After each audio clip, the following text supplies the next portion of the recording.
Hello, and welcome to Outside the Zeitgeist, an opinion podcast presented by Mook Media. Please be aware that the opinions expressed on this show do not necessarily reflect those of the host platform. Outside the Zeitgeist is funded by people like you, for some reason. And now, here are your hosts, Greg and Charles.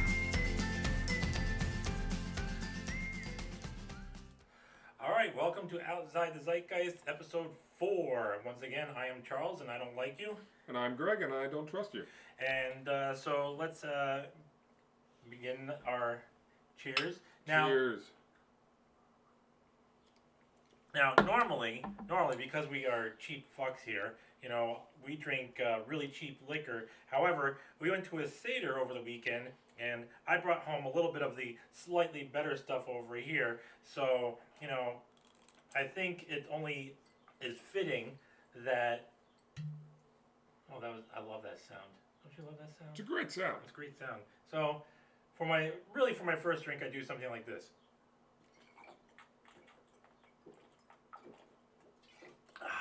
Ah, perfect. Your decor. Oh, beautiful. Yeah. I mean, besides the shirt needed more stains, but you know. I mean, you might drink shit stuff, but I like to drink slightly good stuff. I always go for the most pretentious looking whiskey bottle ever. It usually signifies that there must be some class behind it. No, see, me, I go full out on the poor cheap stuff, and I get the box wine. But you know, so. You know, I hear good things about box wine. Oh, really? What do you hear? It's cheap. That it is. I mean, look at that, 34 whole glasses. I mean, how else could I afford? Are you sure that's 34 and not 17? Well, for me, it's 17. Well, that's what I'm saying. I mean, there must be double-sized glasses for. Because you know, I only really drink for the show, and right off the bat, I still have the same alcohol tolerance that I used to have. So this is already getting pricey as fuck for me. But yeah, so, and as usual, we are going to start the show off with our segments of Nightmare Fuel that we found interesting. Now, this first thing is actually something that I wouldn't, well, I mean, depending on your perspective, you can say it's Nightmare Fuel or not, but it is the fact that the Sixth Circuit determined that the bans on bump stocks were not legal. Now, let's go back and let's go into a little history of this. So the ATF decided that, oh, well, bump stocks make guns into machine guns. And this was done under the preface of what is called Chevron deference. And Chevron was a Supreme Court case that's basically said that as long as a government agency acts in its mainframe, its purview, its regulations, that it can kind of decide things on its own. Like, for some reason, the fire department came around my apartment complex and said that cars parked near the apartments are now a fire hazard. Is that why you had to park? And I was wondering about that. Yeah, so that's that a fire hazard? Well, apparently they think that the fire trucks can't put out fires and so forth, even though there's no fucking fire hydrants there. I don't know. Okay. But anyway, that's Chevron deference. So Chevron deference is what the ATF used to say that bump stocks turn guns into machine guns. But the Sixth Circuit came out and said, not quite, because the law says is that a machine gun is defined by one single pull of the trigger. And what a bump stock does is it makes many pulls of the trigger based on one physical action of you. Now, you know, I'm pretty sure we're going to get to the Second Amendment a lot in this, and it's something I'd like to talk about, but I always find it funny. Go ahead. I wouldn't call, because my understanding of what the bump stock does, I wouldn't call that a machine gun to even begin with. Right. But it's taking one pull of the trigger and shooting out multiple bullets, correct? No, actually, no, because you pull the trigger, right? Yep. And the recoil of the gun presses, back against your shoulder. That's what the bump stock does. But your natural body motion pushes the gun, through the bump stock back forward, causing you to pull the trigger again. So by that definition, it's not a machine gun, because really what you're doing is you're pulling the trigger multiple times. Whereas an actual machine gun, an automatic gun, you hold the trigger down and you shoot multiple bullets. So we're talking about the fact that the bump stock then turns you into a machine. Pretty much. You get to become a little bionic. Yeah. Well, faster. I mean, we all are machines already, but I'm sure That's we'll on get the into down. that. That's on the down low. We Oh. don't want to. Don't. Oh, don't you know we're spoil the definitely gonna get secret. into Don't that spoil the topic. secret, man. Well, so in my understanding, machine guns haven't been on the market for quite some time. Right, but it's because they're illegal according to the federal law. Even though the Constitution has no restrictions on that kind of stuff. Yeah, I mean, yeah, and you look at the Federalist Papers where they said, oh, or who was it that said, was it Benjamin? I forget who. It was like, oh, let them own cannons and so forth. Now, this brings to mind the discussion of firearms and so forth, and, personally, now, if you haven't picked it up from me already, even though we're the 4th episode in, I don't really care about a whole lot of shit. So when it comes to somebody owning a handgun, I really don't give a shit. When it comes to somebody owning a machine gun, I really don't give a shit either. Now, I do have to say that when it comes to things like, because people talk about, oh, somebody owning a nuclear bomb or somebody owning explosives. Yeah, right. Well, the thing is, that's a little different than owning different guns and different ammo, because when you're talking about explosives and nuclear bombs, then you're talking about hazmat controls and so forth, and Yeah, but when someone brings up, so years ago I made an argument with my brother, and he says, well, you can't really bring up an extreme example, and a nuclear bomb, in my opinion, is an extreme example, because the only person that's ever going to be able to afford that to begin with is worth so many millions and billions of dollars that it's unlikely that it would ever have any effect on the average person to begin with. I mean, actually, realistically, if you know what you're doing and you can get your hands on the proper material, you can build a nuclear bomb. It's not that hard. It's just knowing what materials to acquire. But Okay, you bring up a good point, because you talk about the money aspect of it, right? And who has money to buy all the weapons and so forth, and that becomes an interesting point of discussion. So, but continue on with what you were saying. What I was gonna say is, there are two issues with that. One, if you wanted to buy it outright, okay, and then you say that you could create it if you had the right materials. But that also, I feel like, has security checks behind it in some regard. There's possibly a bunch of red flags that you're gonna send to the government if you try and start doing stuff like that, or if they notice that you're spending money on those types of things. Because I'm sure they keep tabs of those types of things, even though legally they probably shouldn't be. And then there's also the know-how to do it. And if someone has the know-how to do it, they're much smarter than the average individual, which worries me much less than if the average individual was trying to do it. Well, I mean, having intelligence does not necessarily mean that a person is any less Inclined towards good or evil. Yeah. That I understand. Yeah.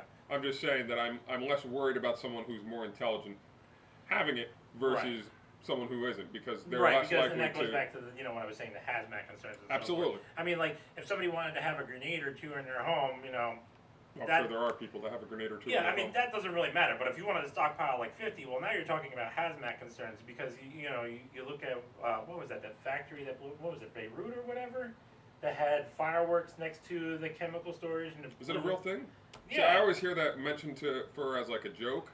No, it was it was a fire. It was an explosion that happened because of improper storage. Sure. So that kind of thing, that's a legitimate concern. Absolutely. But when you talk about something like machine guns and so forth, it's like, who the fuck cares? And people bring up this whole idea of, oh, just because you can do it doesn't mean you should. Well, there's a lot of people that people do just because they can. That's every day. I do stuff just because I can every day. I mean, I touch myself every day just because I can. But and it's always, I always find it, and this is going to anecdotal information and so forth. But what I see is people who will say, oh, guns don't kill people, but people kill people, and then they'll turn around and say, oh, but the government is inherently bad. Like, there's somehow a difference between the two, because there's a lack of logic in those statements. When someone's saying one thing, they're trying to get you to agree with their point, and then when they come up with a better argument, then they say the other thing, because well, why aren't you agreeing with my first point? Here's my second point. Agree with my second point because obviously I must be right, and if I'm wrong, I wouldn't be able to handle it. Well, I bring up that example because it shows another fucking instance of that goddamn bullshit of, oh, as long as I like it, it's okay, you know. Because you know, and it's another thing of too of people just saying buzzwords and expressions and so forth without actually fucking thinking what they actually mean because people are fucking lazy. But you know, I mean, you look at what a government is. I mean, raise your hand if you're a part of the government. Raise your hand. No, I don't want to raise my hand. What did you vote or decide not to vote? I voted. Okay, well then you raise your hand because But I don't want to. I don't want to raise my hand, man. I felt like I was part of the government, and then at the same time, I also felt like, man, I'm really not part of the government. And I say that because I had heard stories. Mhm. I don't know how true it was, but my voting office area where I was voting, they didn't let me vote on any machines or anything. In fact, the entirety of the county, or at least the city, I should say, because that's probably more accurate, voted on what seems like those what are those ballots that they give you if you don't have an actual. Oh, the absentee ballot. No. The I think it begins with a P. P. I don't It's like remember. one of those fake ballots, but it's Oh, you used. mean the ones they send you beforehand? No. If you go and register the same day. Are they kiddie ballots? Like you're at the kiddie table and you're filling in your No. votes? It's the one that they might be more likely to throw away. Oh, okay. I don't. Yeah, I can't remember the word. But see, the whole point though is you know one thing I always harp on is you know words are important and what words mean and so forth. Yeah, you looked it up while I go on my rant here. Please. You know, people say government. Well, what is a government? Well, a government is really just an institution. It's an idea of people. You know, it is it's a tool of power, just like a gun. A gun is a tool of power. Provisional ballots. Yeah. There Provisional ballots. See, so I had heard stories. There was an entire rant by someone. Or maybe a rant is too is the wrong word. But someone was giving a speech in a voting poll to voting poll workers. Mhm. Okay, and she was talking about if someone fills out the provisional ballot, Right. after they fill it out, you're going to throw it away. And I'm thinking to myself, is this what people are being told inside these voting centers? And this was someone who was from that very suspect Michigan state, Right. where funny things were definitely happening, Yeah. but nobody wants you to talk about. And that makes me believe that there's a possibility that my ballot did not go anywhere because I was told, here's a provisional ballot. Mhm. When I came in, they were like, you don't need a sign. And I'm like, you don't need to Yeah. provide an ID. And I was going like, well, how do you know it's me? How do you know I'm claiming what none of this made any sense to Yeah, me. I found that interesting also that I didn't have to sign. Because at previous elections where I'm on the books, they have you sign so that we can match your signature against your signature. And these feel like reasonable measures to me Mhm.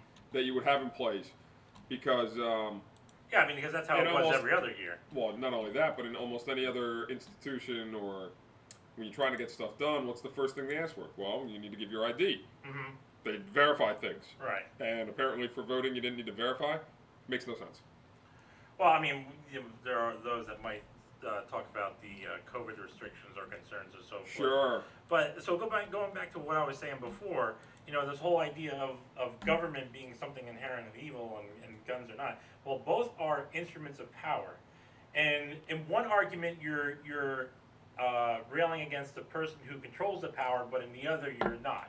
So all I'm asking for is a little fucking consistency here. I mean, I don't think it's too much to ask. Don't It's you definitely think? too much to ask. Oh, I did too much. Yeah, that's right. I forgot who the fuck we're dealing with. You know, and another thing I find that some of these people say is these are some of the same people I'll see complain about, like, oh my God, these immigrants coming here and blah blah blah, taking our jobs, and then they'll turn around and say, you know what, I can't stand it here. I gotta go move somewhere else. They want to move somewhere else. Where do they want to move to? Another first world country where they're going to run into the same problem? No, I'm gonna move down to Florida where the taxes are cheaper. I'll live with Florida, man. You know, I've never heard someone say they'll move to Mexico, but I always hear people threaten they'll move to Canada if the wrong thing happens. Yeah, I know, right? And I just don't understand why they think it's going to be better in Canada than it would be in the United States. Well, speaking of Florida and Florida, man. So you know, this is kind of going on a little tangent here. Sure. Did you apparently, I don't know if you heard this or not, but apparently a while ago there was this whole issue that people were grappling with in Florida about incest. And from what I heard, there was actually a billboard that this group of people put up that said, she's your daughter, not your date. What kind of billboard is that? Who's putting up billboards like that? I don't know, but you know that Disney World's in Florida, right? So Yes. so you know me with my super secret network of spies, that I get this information that people don't normally get, and apparently there was this cabal inside Disney that decided they're going to take a different approach, and so what they decided to do was they want to take one of the popular songs Yep. from Disney movie Yep. and just change the lyrics. Oh, is it? I know where you're going with this. And and so I'm gonna try and sing it for you guys because I can't play the music Be because forewarned, this may kill you. yes, this may kill you. I'm gonna try and sing the song for you because we can't play the music because of copyright restrictions I'm and gonna everything. take another swig. Yeah, because, take another swig. You're gonna need it after this. Actually, before this. So all right, here we go. I'm gonna try and sing it. Don't look at the lyrics. You'll ruin Oh, this. God. All right, so here we go. Try incest, put your siblings to the test. And once you try them, you will see that they're a step above the rest. You want more, be a perv. Don't use such dirty slurs. Relation juices are delicious. Don't believe me? Ask the richest. Oh, Try my God. incest, round the nest, cross the hall and do your best. And soon you'll start to want for nothing less. But here's a fun factoid, you'll breed a mongoloid, so try incest. It's the best, but use a vest. Oh, God. So that, I may have gotten the timing off of the lyrics, but and again, keep in mind it's a I work believe in you've killed progress. at least 75% of our audience with that rendition. Thankfully, I have liquor to keep me alive. It's a great bulletproof vest right there. But this is just information that I get. I'm just relaying to you. I'm trying to be a journalist of some sorts. So, but on to our next topic. Well, So you had a little thing about a music video. yes. Wonderful music video. Along with the wonderful Grammys. I'm sure everyone saw the Grammys and the wonderful music artist that was there performing. Very kid-friendly. Very, very kid-friendly. This takes us on to... Just like the song about incest. Absolutely. No, that's... I mean, it might be kid-friendly for some. Just to go back to that for a second, I do find it interesting that they took an interesting approach. I mean, I think the message there really is if practice safe incest. I thought it was practice safe sex in general. Well, yeah, but the song's about incest, so practice safe incest. Yes, but the message was practice safe sex because if you're gonna have sex with family relations, you don't want it to go any further. Much like if you're gonna have underage sex, you don't want that child because that's a money drain for the future going forward. Okay, so back to your story. So I came across this on Instagram. One of the guys I watch on YouTube. I'm not going to mention his name, but he put on a wonderful image of Lil Nas, and Lil Nas is saying that children are his core audience apparently, with such a wonderful image to go along with that. I love this. Is that Guar? That's Guar. No, Guar. Guar's a much better band. Oh, it's a much better band. I mean, this is something I would expect to see from a Guar video. It would be. I would expect it too. Let's Maybe see what else we got here. Oh it's my! great. Isn't it great? That's turning me gay. Oh man! Oh. It's just wonderful, I think, that we are bombarding children with such sexual images nowadays, because apparently that's the thing you do is you have to get them acclimated to all of these sexual images, because the younger they are, apparently the better it is for them. At least that is the messaging that I keep hearing from so many people. Well, I mean, it does actually bring up a good conversation point because, you know, we live in a typically sex-negative society. Do we? I mean, I think we did. I don't think we do anymore. well, on the surface, it's a sex-negative society. I mean, and you still hear it from all the Puritans out there, whether, you know, just regardless of what banner they subscribe to. Yes, but I don't think those are the primary voices anymore. But yeah, I mean, it might be changing. So it brings to mind the question of, you know, is it better to be more sex positive and kind of say, hey, this is what it is, and get people, you know, get kids used to it? No. No, I'm not going to let you finish these statements. These are absolutely the wrong way to go about thinking about this. Well, I mean, what I'm saying is, you know, it's that talk, right? That talk that every parent is apparently afraid to have with their child. That's because they don't like to embarrass themselves. Yeah, I mean, that's probably why. That's why they farmed it out to the school. Daddy's got a small dinky. I mean, Don't tell them that. I mean, because there is that whole idea of people. There is the allure of the forbidden. Sure. Right. That's why it's forbidden. But even still, I mean, we talk in terms of human psychology. You have the allure of the forbidden. So if you were making something forbidden, like even talking about sex in a general term, you know, not like with any specific narrative, are you actually doing a service, or are you actually doing a disservice, or does it turn out to be neutral? And again, of course, this is person specific. Every person's different. I would have to say, because this falls under my category of things in general that you. Let me be more specific. More or less, more? Shut up. Let me be more specific. There is basically a thought process that you might have heard. Is it better to be ignorant of knowledge, or to have knowledge of it such that you now know? Right? Is it better to be an idiot, or to know about what's actually going on? That type of. I can't remember the actual phrase what it is. That actually brings to mind a question that we used to ask each other back when I was in high school. Which is? Would you rather be a disgruntled intellectual or a happy moron? Right, so that's basically the phrase I'm getting at, but I think there's a much better way of saying it.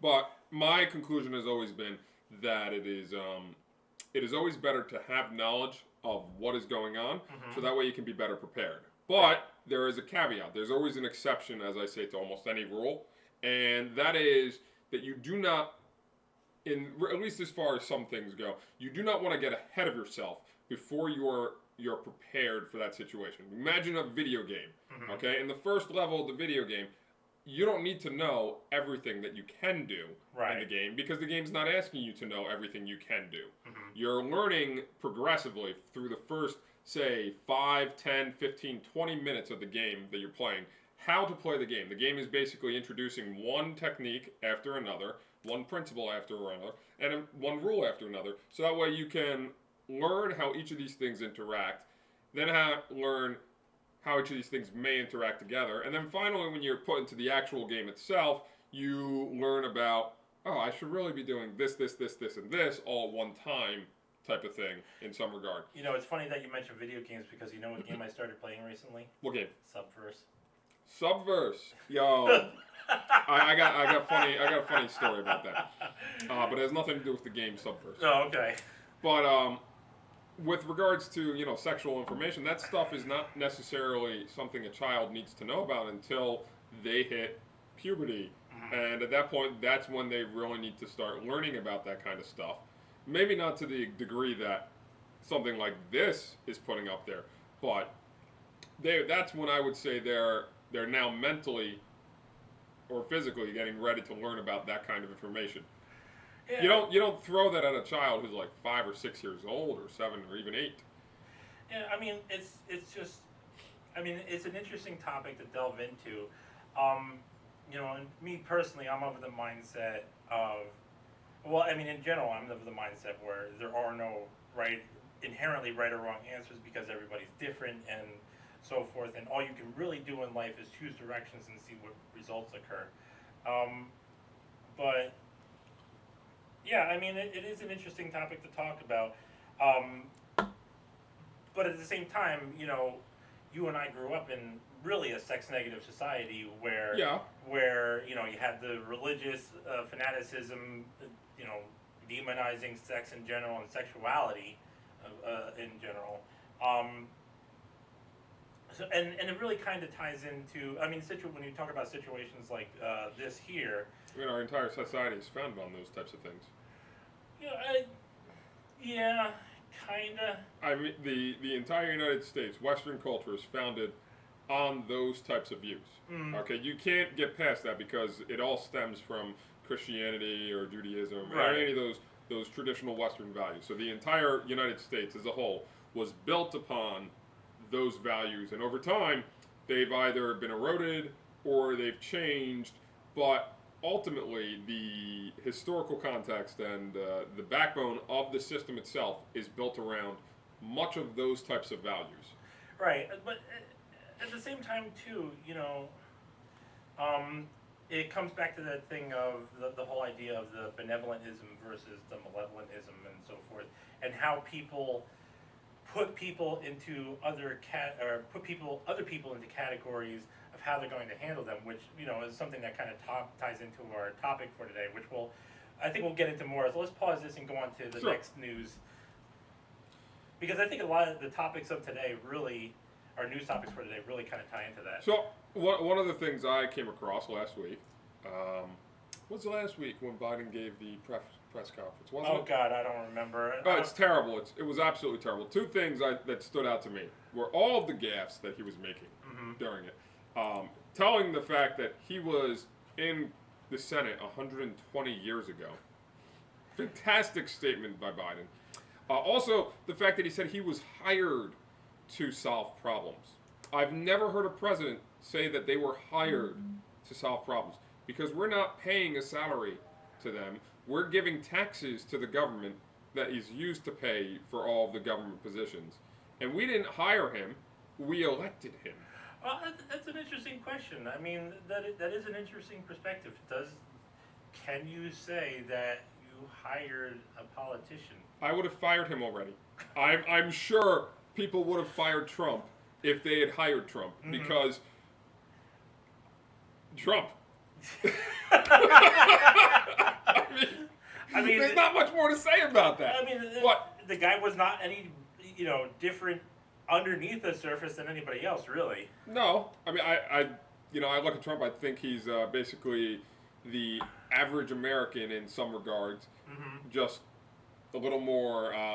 He's the average American. Egocentric and narcissistic and crazy, and has money to back up his extreme mental issues. To say it lightly. Well, that goes to the statement I said last episode, where the difference between a poor person and a rich person is the rich person has more resources with which to spread their stupidity across the world. Let us never forget that. But if it was a job that they were hired for, we would be able to fire them. That did not happen, and that hasn't happened yet, because I'm sure many people would have said that. In fact, one of the things that was trending last year on Google after that first debate between Trump and Biden was, can I change my vote? Because people were so upset with what Biden said regarding oil, especially people in Pennsylvania who had already voted by mail. They wanted to change their vote. Yeah, oil has gone up in price. Amazingly.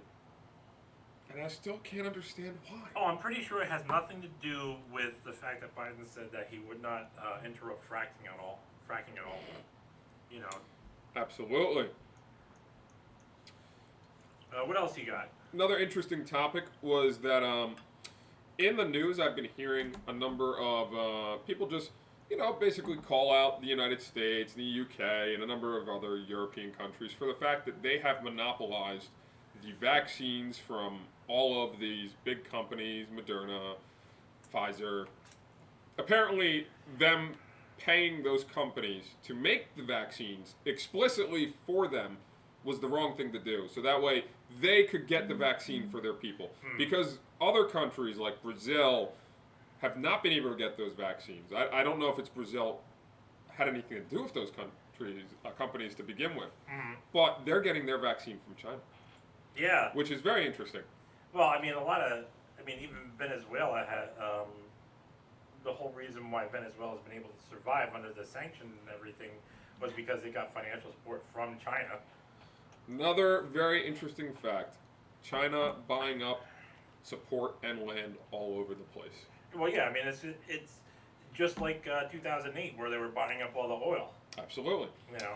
More to support my view that the American government is becoming more authoritarian is the fact that Biden is pushing for the vaccine passport, which New York City or New York in general is already trying to push forward. People are buying into it. I don't understand why. There's thing in the Constitution says there should be no blocking of people moving between the states. Right, it's the right of travel. Absolutely. Why do we need a passport? Why do we need to show that we are vaccinated? We've never had it before for any virus, ones that are more deadly or just as deadly. Yep, but people will say, "Oh, I want to travel to this, that, and the other place." Ha ha ha ha ha! You don't read the Constitution and know the right of travel. Ha ha ha ha ha! You know. Those poor people. There, fuck them. I'm just not going to buy into it. It seems like a bad path. Yeah, Someone's going to get fucked. everybody, but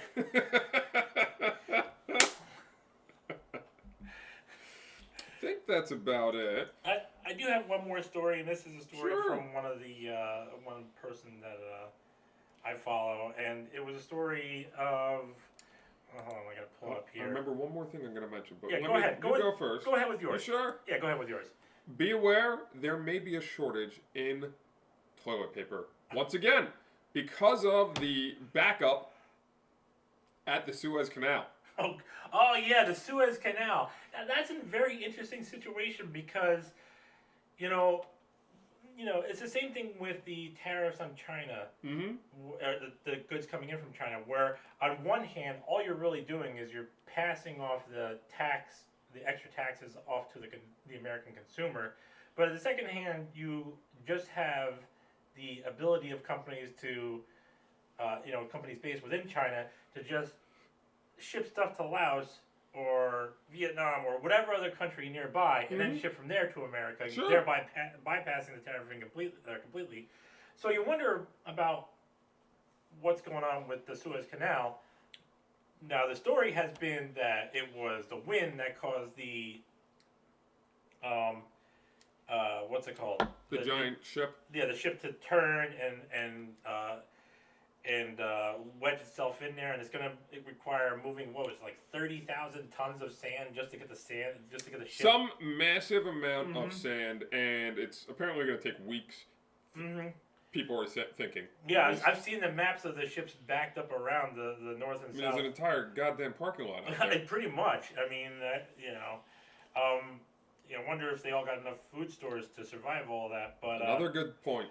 yeah, and you look at the economy, and there are people that don't really know much about the economy that was saying that it was getting better before the coronavirus stuff and everything right. like that.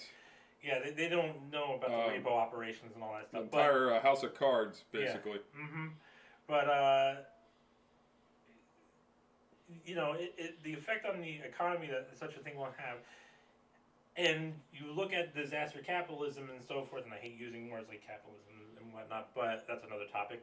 But you look at the whole idea of people betting against things failing and so forth, and you gotta kind of wonder, could that have been intentional? That's something I'm always considering. I don't necessarily put much stock in how much I actually agree with the idea, but I always consider the fact that there are people that definitely bet on failure. And I always think back to, remember Simmons, the furniture company? No, maybe not Simmons. Siemens. Siemens, yeah, okay. The furniture company. Right. I heard from former salespeople, because I used to work in Bob's Discount Furniture. Right. And a lot of my coworkers, great guys, they also worked for... Great place. They used to work at Siemens, and they told me the inside scoop, which is that the guy who bought the company put bad management in place in a lot of their stores just to sink the company. Yeah, that's the whole the vampire capitalism. Yes. You know, and so forth. I mean, you see that you've seen that happening a lot, really since 2008.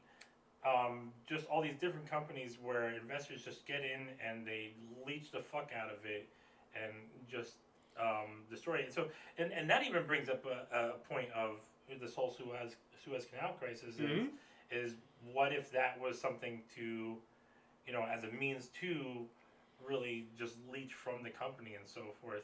I'm going to make one more point on that. Simpsons made a joke years ago that made fun of Bill Gates.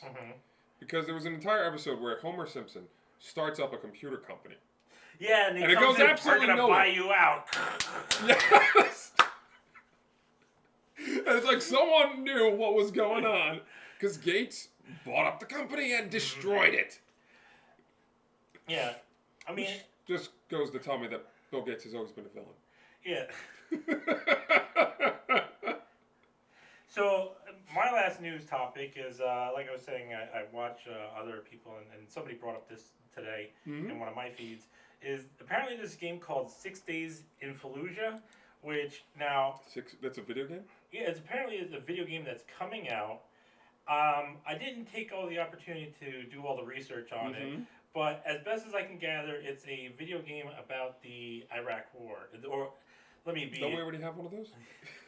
Let me be more specific. The American invasion of Iraq. Ah! Yeah. One of, yes.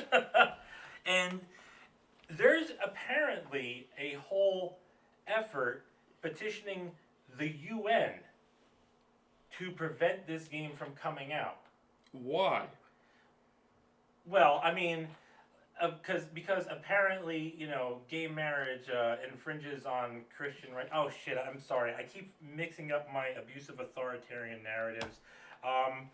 But no, it's that whole idea of I don't like it. I don't want people I know to be exposed to it. The narrative that's going on apparently is that it glorifies the. I can't remember exactly. But I'll say for now, it glorifies the invasion of Iraq because it's apparently another war game. More so than any other one of those drama cop / military shows that we already have.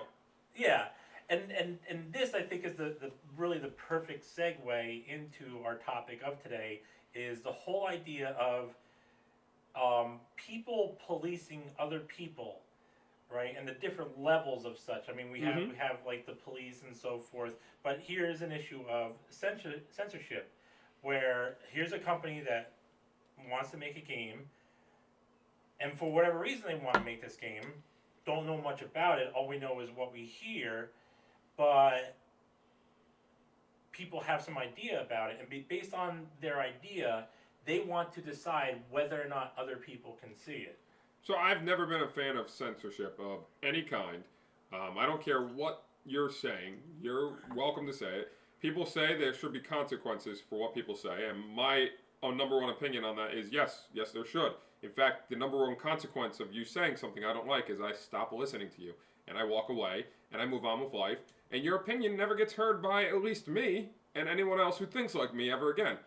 The other consequence is if you say something so egregious that I might snap and punch you in the fucking face, or do something that would cause bodily harm because I'm just that offended by it, or aggressed by it, by the fact that you said it.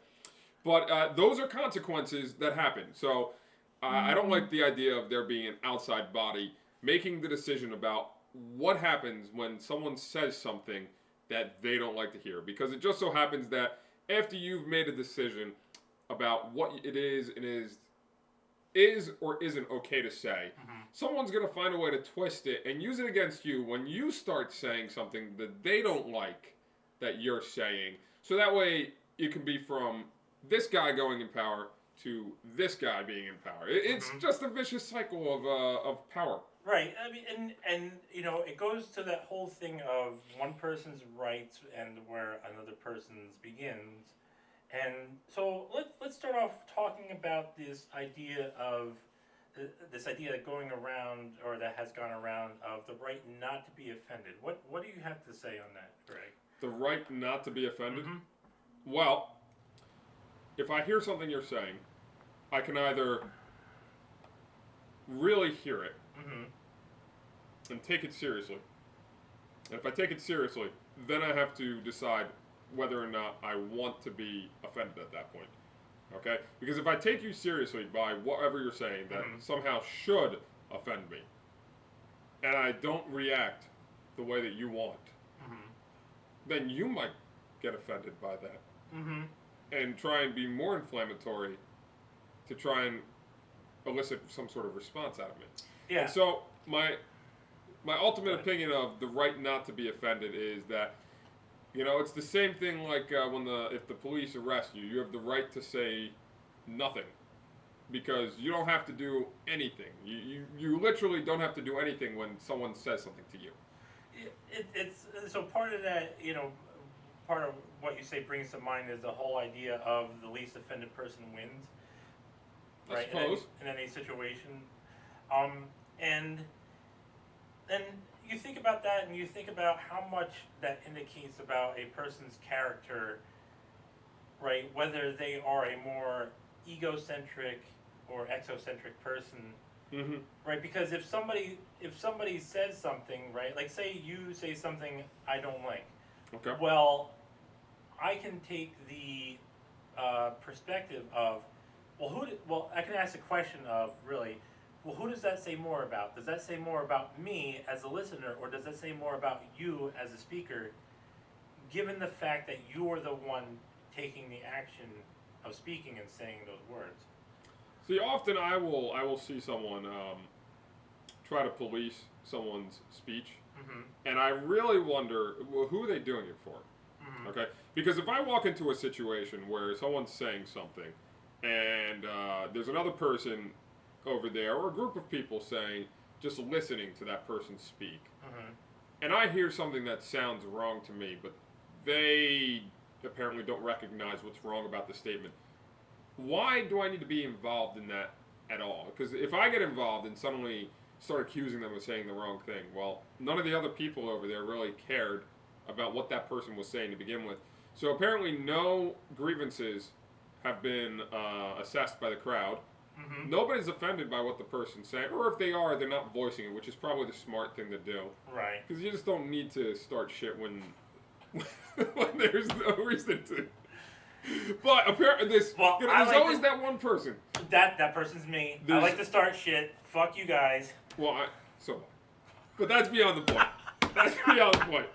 I like starting shit with people who start shit to begin with. That's just pure comedy at its best. Entertainment value through the roof. But what I'm talking about is that person that's like the English, the grammar Nazi. The grammar Nazi. They're always like, you didn't say that right. Who gives a shit? Well, I mean, at the same time, too, you know, the grammar Nazi, and that really goes to the kind of like the idea of, well, like you and I, we talk to each other, and I'll just use you and I as an example, right? Okay. We talk to each other, and you know, what are words? Well, words are a utility for conveying ideas. Absolutely. So now, when we talk about individual words, how much of what we believe an individual word means, or an individual expression means, how much of that is part of our what we consider to be our identity versus a kind of ubiquitous utility of the expression or word? You know, that's an interesting... I must interrupt you for a moment. For those of you who do not understand Charles, learn English. Moving on. but that's exactly what I'm saying, right? Is right, like and I will get into this rant at some point during this podcast. I guarantee it, because I do it every fucking platform I can get onto. Is I take issue with words like capitalism, socialism, communism, feminism. You know, just all these different words, and it's gotten to the point where when I hear these words, I basically just mentally check out, and That's a smart thing to do. when I'm and the person's still talking, but for me, it's like watching the monkeys masturbate at the zoo. So, those are more than just words. Mm-hmm. They're ideologies now. They have been for quite Right. some time, but the words themselves, the ideologies themselves, have actually evolved beyond what I would say they initially stood And they've for. splintered. Yes, that's even the more main so. issue. So, a lot of those words have taken on new meaning, not because they mean anything different, Mhm. but because the people who use the banner of whatever word they're talking about Right. suddenly think, Like government. yes, they believe it is their not the prerogative. It's up to them to define to everybody else in the world Mhm. what that word actually means. And Right. so when I hear someone say the statement, socialism has never been done successfully because it's never been done the right way, Incan Empire. Oh, I'm sorry. I listen to them, I ignore them, I walk away, and I'm thinking quietly to myself that these guys are fucking idiots because socialism has definitely been tried and it has failed multiple times already. And what they're really saying is, I didn't have the power to make the decisions, and thus it has been wrong because I wasn't the one making the decisions. And so I see a person, a child, trying to come to the conclusion that I must have all of the power to make all the decisions because obviously it couldn't have been done right unless I was the one doing it.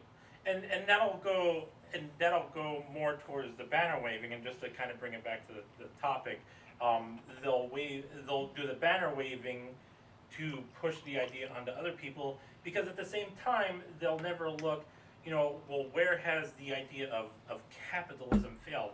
I mean, for example, you can ask the question, well, if you look at war, Mhm. well, is war an inherently socialistic or capitalistic idea? Both. Okay. War is a clash of ideals. It is a clash of people who have different thought processes taken to an extreme. Because in a war of words, which is just a debate, Mm-hmm. which may evolve into an argument if it is not solved with a debate, that's the extreme of words, of having a war of words, right? Is you just start shouting at each other, and someone eventually an argument eventually evolves into physical warfare because the rage of the individuals may get to the point where they feel like, Damn it, "Ah!" They have to lash out at each other. But the simplest form, in my opinion, of a war is just two people having a debate about words, which is why typically it's when politics fails, we must use physical force. Mm-hmm. Those statements, because It's interesting because you talk about debate, and it's just an interesting analysis of the human condition where the focus becomes so strictly on debate and not rather the idea of debate and discussion, right? Because that's the whole point of really juxtaposing one or more or two or more ideas against each other, is not to simply contrast, but to compare and contrast. absolutely. So, but the idea of debate, the idea of debate is, the whole point of a debate is to have one set of ideas pushed onto another person, and to try to convince other people that your ideas are better, rather than the whole idea of, where can we find common ground. And once again, that comes back to the whole idea of people policing other people, and this is kind of a, you see a lot of thought policing in Mhm. this way, where, like in the situation we're living in now with the masks and the vaccines and the virus and all that kind of stuff, is people pushing on each other the ideals that, for many people, they're just being told to push these ideals because the majority of you fucks are fucking lazy and don't bother reading and learning shit on your own. I mean, I got an entire fucking library over there because I spend my spare time, what little I had back in the day, continuing to learn and not just saying, "Oh, I got a degree in high school and blah blah blah blah blah." No, it's and you know that in a way. So there's a couple of things that come into play there. Is that for one, it's laziness, right? It's that whole idea of your roommate once said to me, "He's like, I just want to go back to sleep." Well, you know, a nightmare only begins once you go to sleep. Sure. But Yeah. so it's that whole laziness idea, which you know, I do have to say, you know, from a standpoint of physics, is just natural for everything to try to achieve the lowest energy state. But at the same time, too, it becomes a thing of both control of other people, which a lot of people try to do. Yep. And identity, which a lot of people try to protect. Yeah. Yeah, I don't know why, but I guess it just goes back to the fact that humans naturally want to have control over their situation. Right, and that goes to the Dunning-Kruger effect, right? Mm-hmm. And so for those of you that, you know, actually watch this fucking thing for whatever the hell reason and don't know what the Dunning-Kruger effect is, Don't forget to dislike and don't subscribe. Yes. Oh, we forgot to do that at the beginning. Oh, Yeah, we did it right now. It's a perfect yeah, segue. that's fine. Dislike the video because once again, I have a dream. You know, it's not to achieve an orgasm. I'm pretty sure I've done that at one point. And actually, I faked it with my ex-wife all the time. But anyways, I have a dream, and make sure you can share this video with other people so that they can dislike it also. I would be proud if I could say that I had the most disliked YouTube channel, Twitch. Well, not just Twitter, YouTube, but we're also whatever. on Minds, BitChute. See, I just want to make the dream of the most disliked channel a history. That would be amazing. It would say I've achieved something. I don't know what I've achieved, but I've achieved something. Exactly. And I could say that my name would be remembered. Maybe I can't say that. My name may be remembered in history for being the most disliked person. Yeah. No, Biden already took that. Oh. Damn, I got completely derailed with what I was. What Sorry the fuck about was I saying? We were talking about. This is the problem with drinking. You know, the whole idea of the Dunning-Kruger, right? Yep. That's where we left off. So for those of you that don't know, the Dunning-Kruger effect is the whole idea of how you view the world around you. So if you're a person who, for this case, because I'm a misanthrope, I'll just say you're a lazy fuck and you don't bother learning anything about the world around you. So the world around you is really simple. You feel secure and confident in who you are and what you know about the world around you. However, if you're a person who, like Greg and I, we try to learn different things about the world around us and expand our horizons, you feel inherently less confident because the whole idea is that the less you know about the universe as a whole, the more confident you feel because you have this perceived mastery of this little box. Whereas if you go out and learn and find out how insignificant you actually are, you are typically less confident because you understand how little of an impact you have on the universe. It's the idea of how far does your world extend. Now, one thing a lot of people don't take into consideration is that there's actually a dynamic effect to the Dunning-Kruger, dynamic aspect to the Dunning-Kruger effect, and that is when you transition from one to the other. So when you transition from the period of having the most confidence and you believe you know everything and so forth, to the period, the area of, oh, well, there's all this new information and I don't know what to do. That's where you get things like fear, anger, analysis paralysis, and so forth. And the other interesting thing is when you transfer the other way, when you go from the period, the point of not knowing, knowing that you're really insignificant to the universe, to all of a sudden having a significant and supposedly secure point, people develop distrust. Which I find really interesting is how the majority reactions to both situations winds up being negative. But because we're all fucking horrible beings and so forth. But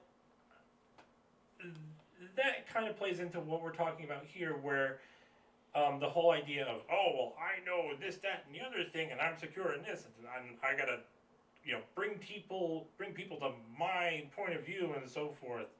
It's this whole idea of, and again, for everything we say here, we can't say for everybody because,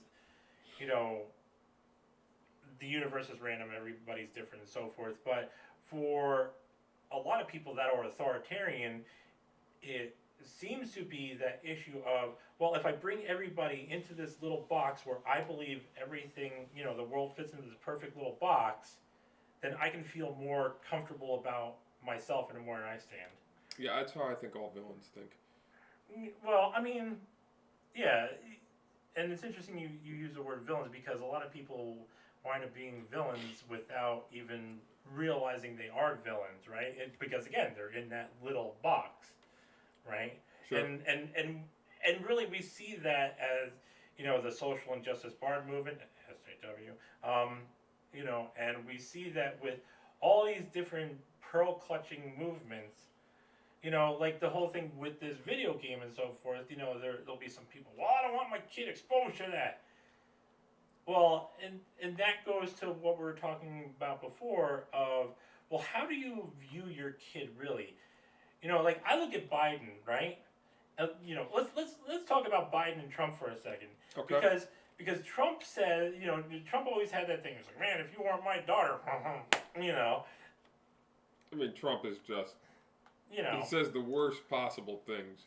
But then you look at Biden. Well, go ahead. What were you saying? I was going to say, if I could have critiqued Trump to his face, I would have told him, dude, just shut up. You do so many things that actually work out for your favor, in your favor.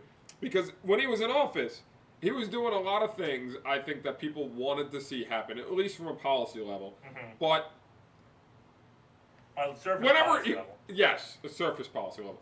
Whenever he said something, he pissed off so many people, and in his mind, in his words, I would say that all press is good press. So, in his mind, he can't do anything wrong. He crazy, but you already know that, right? So, I would have said just shut up because if he had said nothing, he probably would have done better overall in his presidency than. At least as far as his re-election goes, right? Than he did. But unfortunately, he has a big mouth and he doesn't know when to shut up. And he kept on speaking and speaking and speaking a little bit more. And Charles, you may go. He's got the charisma for that. But so in contrast, we look at Joe Biden and Hunter Biden, and I get the impression, now this may be wrong or maybe right. It doesn't matter ultimately, but I get the impression that Joe Biden looks at Hunter Biden, and he's always kind of berated him. And, it's been one of those fathers like, well, you're my son, you're supposed to act like this, that, and the other thing, and blah, blah. And meanwhile, on the, backside, he's covering up for his, issues and so forth. But so much. Yeah, but I get the impression that face to face with his son, that Joe Biden pressures his son to try and live up to the standard, to realistically not be his own person, but to be an extension of Joe Biden. And we see this, now that may be true or maybe not be true, I don't know, but the reason why I bring this up is because we actually see this with a lot of people, and the whole idea, behind this game of, I don't want my children exposed to that, where it's this idea of people, first off, there's this whole notion that's like, oh, we look at the kids, gotta protect the children. But realistically, there are a lot of people that look at their children just the same way. Well, realistically, they look at people in general as a what and not a who, and that applies to their children. And when you have things like, oh, I don't want my children exposed to this, that, from what I've seen, is majority a sign of people looking at their children as a what, not a who. I mean, you see that a lot of times. I mean, you can see that in all the little Pee Wee League sports and all of The the vicarious various. living through the children. Yeah, all the extracurricular activities that they put their children into. You know, a lot of parents get their children involved in various things that they don't even know that the child is going to like or dislike because they don't even get to know their child to begin with, which is sad. It's disappointing, but it is life because the average person, I find, myself included, just doesn't take the time to learn as much about the every person that they have in their life at all times. You know, they make assumptions about people. People often project onto others what they themselves would think about, how they would react to the situation. I would say that I treat the average person slightly more intelligent, possibly, than they actually are, because I believe that they're going to make responses that are more intelligent, because I would make responses in certain ways. So I try to treat. I'm pretty sure some of that is erring on the side of caution as well. It is, absolutely. But I always consider everybody to be able to make the same conclusions that I can, or make the same decisions as I can, especially in board And what games. if they don't? If they don't, then I capitalize on it. Okay. At least as far as a board game does. If they, right? But that goes to what I said in the last episode, where every situation, if you're looking at a situation more focused on the intent rather than what you can get out of it or not get out of it, you know, you're 10 times, or you're 20 steps behind the people that do. Sure. So Absolutely. 100%. And that goes and once again to, you know, the people trying to, you know, convince other people of ideas and to follow the ideas. How much of that really isn't so much that it's a good idea. Like you look at religion, right? The whole idea that we have, you know, religious texts say to spread the religion and so forth. And how much of that really is the idea of to take control over other people rather than letting them think for themselves and being who they are. See, I don't know how much stock I put into any of that. I don't consider myself religious. I do consider myself slightly spiritual in some regards. Well, you know, But- I consider myself religious in that I'm very Jewish with my bacon. I cook the bacon and then I use the lard to cook other things in. It's not very Jewish, man. But moving on from that, I look at a lot of religions, especially religions that have been around for quite some time, and the primary thing, what's really interesting about a lot of the religions is that they pushed a lot of ideas that you wouldn't believe were actually useful, but in hindsight, when science looks at some of these things, they're actually there are factual things that they did. Like, at least with Judaism, I can say this: eating kosher. I don't eat kosher, by the way. I'm a terrible Jew. I eat bacon. Trust me. Bacon, I love Cheese and burgers with bacon on it, delicious. bacon. But we live in a day and age of science and technology such to the Right. point where a lot of the things that being kosher actually prevented are no longer really as big of an issue. For Right. example, pigs were riddled with disease, worms. Well, because there's nature's vacuum cleaner. Absolutely. So there's a lot of things about being kosher that were you just wouldn't run into certain issues. Now, did the people of the time know about that? No, absolutely not. So where does the laws of being kosher come from? I don't know. Ignorance. Possibly, but I mean, there's too much consistency I with mean, it. you can say, It leads me to believe that there's something else going on. well, I mean, you could just to propose the idea, right? Let's propose the idea that the laws of being kosher existed for the same idea, or for the same reasons why I say that, or I said before, where, you know, if somebody wanted to have explosives in their home, okay, but you have to limit the amount because of hazmat considerations. Sure, So, I mean, just as a proposition of an idea. sure. So, but continue on with your point. My point being is that a lot of these laws or things that were just involved with the religions in general, they go beyond just the control. Although, when I evaluate it, there was control involved with it because a lot of individuals, especially in Christianity and Catholicism, were very corrupt. And they used the rules in such ways that were to control the populace as opposed to, you know, giving guidance and ruling over them in such ways that were fair and just. I mean, you know why Altar Boy's hair is parted to the side? No. Bless you, my child. That's terrible. That's terrible. But that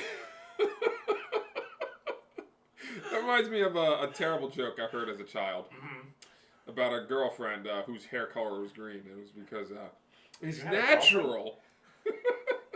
The joke implied is that it's not his color and hair and all that. Right. But anyways, moving on.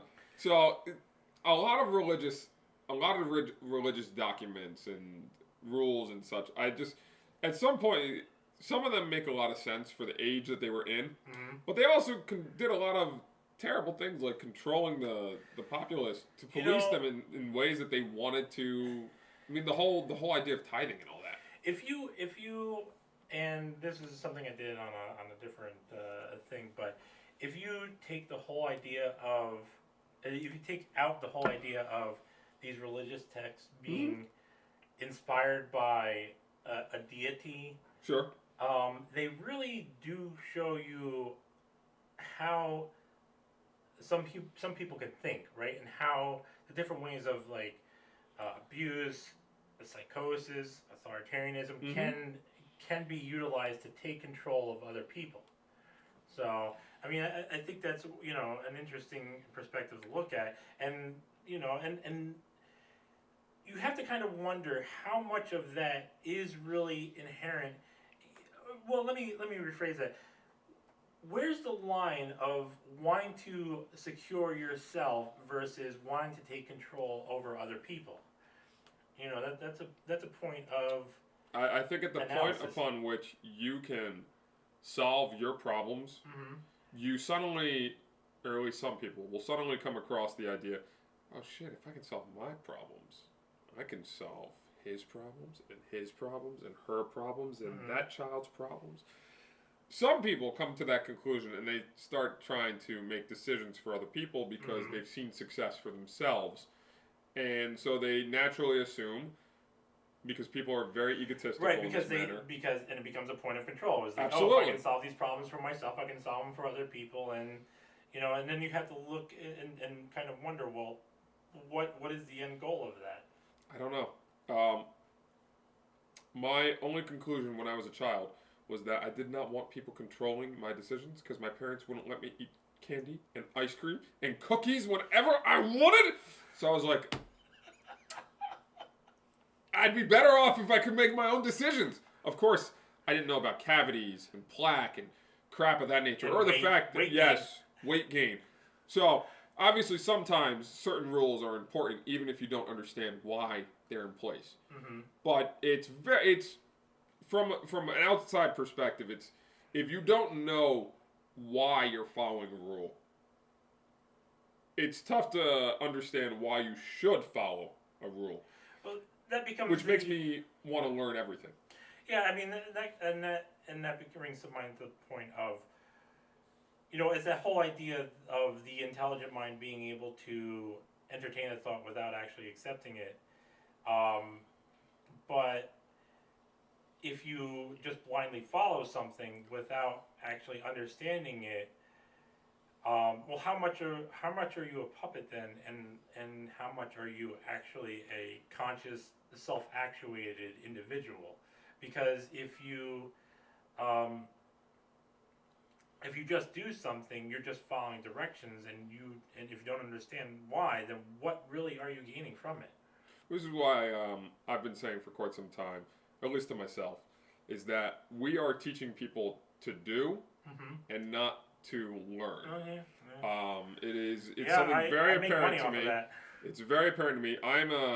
If you didn't know this about me, I am a very creative individual. At one time, I was very big into Minecraft. I'm still a big fan of Minecraft.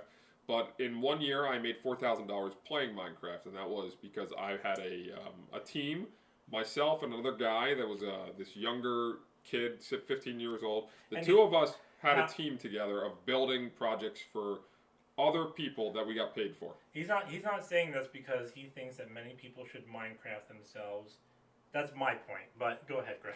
My point being is that I was able to take a game that I enjoyed for fun, and I was able to turn a profit out of it because of the fact that I found something that people actually wanted.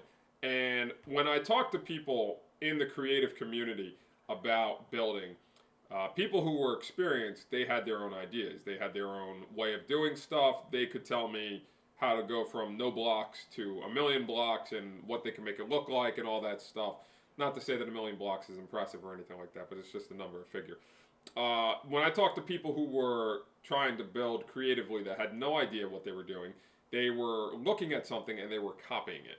And that's a problem with a lot of art in general is if you don't get beyond the basics and you don't try to get beyond the basics, you just copy something and you don't know what the actual purpose for it is. That's it in every craft, in every skill, in anything in general. Yeah, I was just about to bring up that point. If you can't get the basics down, then you can't ever combine the basics into the advanced skills that allow you to achieve success in any field at all. And you see that a lot with people that learn what to do, but they don't understand why to do it, and then they try to be an authority. They just want the answer. Yeah, I mean, a lot of people. But I'm talking, just to keep in line with our topic here, they try to be an authority on other people of how to do something, but they only really operate on what to do and not why are you doing this. Oh, absolutely.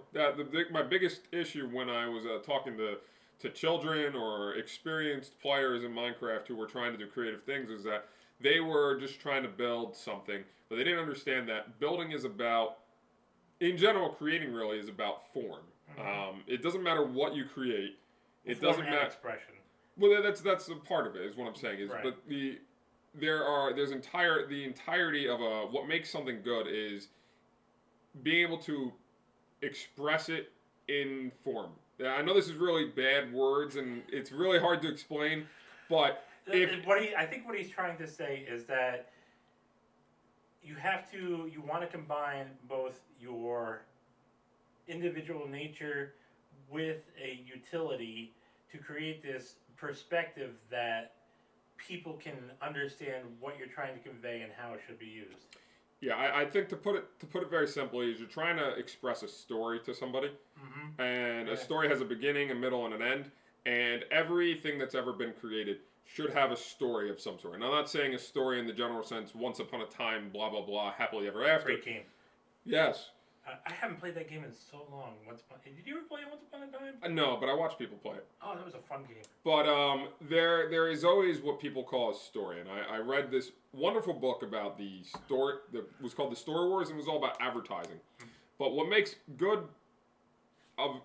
any craft good is that there is a natural progression from the very beginning to the very end. If you look at a piece of art that's amazing, there's always a focal point that your eyes are gonna immediately jump onto when you first look at it, and then more than likely your eyes will follow a pattern that may have been inadvertently intended or purposefully intended, so that way your eyes go from one point to another, and you see it in such a way that it was intended. You may come to a different conclusion than the person standing next to you about what it actually means, but you will typically find there are usually points upon which you're gonna be drawn to. Yeah, I mean, and that's one thing. Like when you look at some of the famous artists, like Matisse, Picasso, and Absolutely. so forth, and not only what they were trying to convey through their art, but how they approached it through their art, or how they approached it with their art. Like, what was it? Was it Picasso that did the painting with all the dots and so forth? That's pointillism. Right, but I think he was one of the first ones to really do that. Picasso. I can't remember. I'm not good with I'm not good with my art history either, but and the whole really conveying an idea. So we're getting pretty up there on time, but let's talk about. So we're talking about Citizens on Patrol, but let's talk about things more of institutionalized policing. Yeah, policing and so forth, and how like you have that whole effect where you had that study. Well, let's talk about a couple effects. Like first one, let's talk about the Milgram effect, right? Mm-hmm. Where where people, and realistically, I would say that I would, damn, what's the word I'm looking for? What does it do? What does it describe? How does it work? The the potential reason why you have this, the Milgram effect, or Mhm. you know, the whole idea that when somebody looks at somebody or something else as being more dominant than them, then they follow the orders without question, right? And then you have the whole study that was done a while ago with the students, where some were inmates and some were guards, and how their behavior changes and so forth. So, um, you know, we can really incorporate that into this topic by talking about that, you know, and the whole idea of people enforcing their will on other people, but at the same time too, when you know, and putting it through the lens of policing and so forth, we can kind of tackle this idea, or really this question of, is it really their ideas, right? Because when we talk about police and so forth, well, police have regulations, there are laws that they have to follow, and so on. You might think they're all that. I'm not certain I necessarily believe that they actually all follow those types of things. But Well, if I find personally that when you tell someone they have power, regardless, unless you have very balanced individuals who realize that there are caveats to their power, there are things that stop them from doing various things of abuse with their power. right. You tell someone they have power, and just the average person, I think, is gonna tend to corrupt very quickly, because they, at first, you know, I think someone doesn't really know how to use their power. Then they learn that they can do this or that with their power, and then finally you get to the point. Now I'm not certain how many people get to there, but I do find a lot of people get there if they think they have it. Is they'll use it then in ways that they thought they could use it, even if they shouldn't and couldn't to begin with. So, so that brings to mind a whole series of questions, and really these are the questions that, you know, from before, where how much of that is the whole idea of the Dunning-Kruger effect, where they're just trying to create a stability around themselves.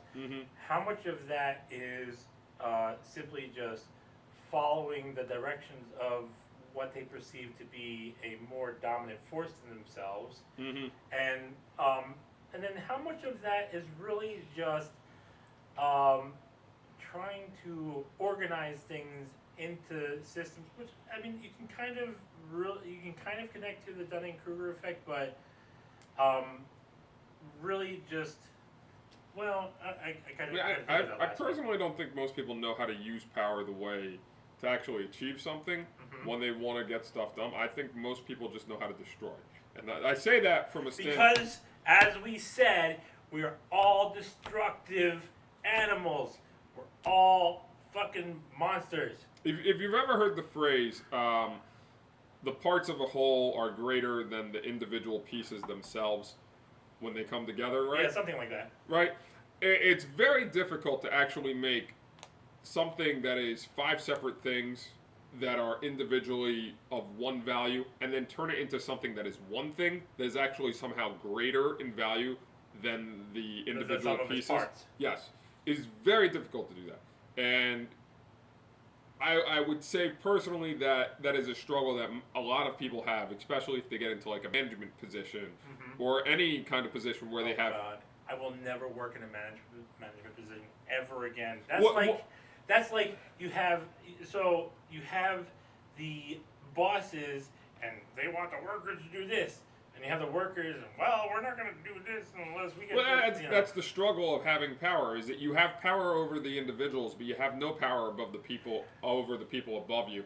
Let me propose this thought. Okay. And this can be something that people wrestle with. That those who desire control over others have no control over themselves, and those who try not to, I'm trying to think of words right now, But those who do not bother with control over others have great control over themselves. That's an interesting assessment. Well, I mean, it's just a thought to toy with. I mean, I think that's probably true in 99 out of 100 cases. Mm-hmm. There's always going to be an exception, as I say, to every rule. Right. So, and the reason why I say that is because if you are trying to have control over another person, then inherently you have no control over yourself because all of your actions become reactionary in order to achieve the goal of control over someone else. Whereas if you're not worried about controlling someone else, you can have control over yourself because you're just kind of laissez-faire about everything and, fuck everybody else. I'm just going to do what I want. Sure. So, I suppose. I've heard Jordan Peterson talk a number of times, and he was an individual I only discovered because people kept on telling me that you shouldn't listen to him to begin with or hear from him. So I went out on my own and I was like, let me listen to what this guy's actually saying and make a determination about if I think what he's saying is actually bad to begin with, which I determined that no, what he's saying was not bad. But one of his underlying thought processes that he comes to is that you should try and get a control over your own life before you start making changes to other people's lives, which I think is a very astute observation. It's a really good assessment of the individual. Is that if you, and back to what Charles is saying, is if you can't control your own life, and I said this before, if you don't have any, if you don't have 100% control of yourself, there's no way that if you were to be given control over a bunch of other things, that you'd be able to do it. It's like when a child is tested by their parent. Well, if you can take care of this egg for an entire week without breaking it, then we'll let you get a dog, or a pet, or a fish, or something like that.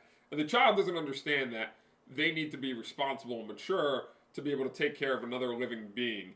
They just know that that kid over there has a dog and it looks like it's fun, and that I want to have that fun with that animal too. Right, yeah. They don't understand the ramifications. Right, and that kind of goes to, back what I was saying before, the looking at, people, in this case, animals or so forth, as things rather than individuals. Sure. But also what you were saying too brings to mind an interesting question is, how much do people try to control, for those that are authoritarian, and especially those that are abusive authoritarian, how much of that is people trying to control others because they feel that they have no control over others, over their own lives, so it becomes this kind of vicarious sense of control over one's own life, in kind of the way we can think about the whole Little League and so forth, where parents put their kids through living. Oh, this is what I would have wanted. Blah blah blah blah blah.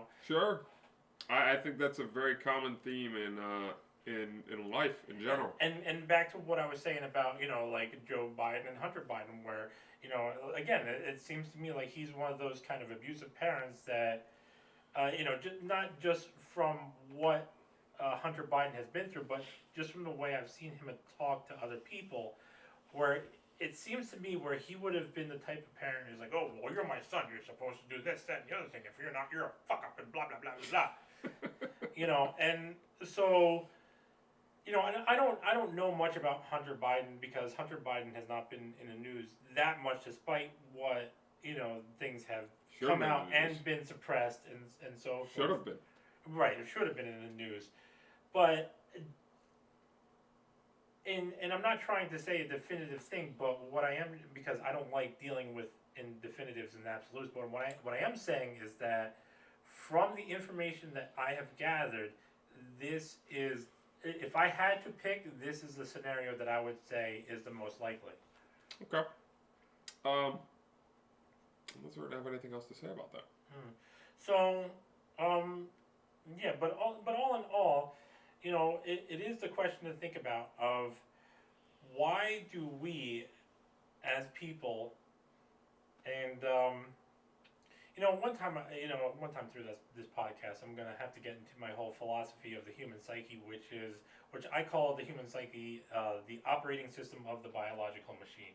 Sure, we are machines. And we are machines. I mean, that's what we are. Just because we're biological does not make us any less machines. Hold up, you're giving away free information, man. We got to save this for a later podcast. Well, all right, we'll save it for a later podcast. But You're just giving away plot narratives from later episodes and everything. you didn't hear anything.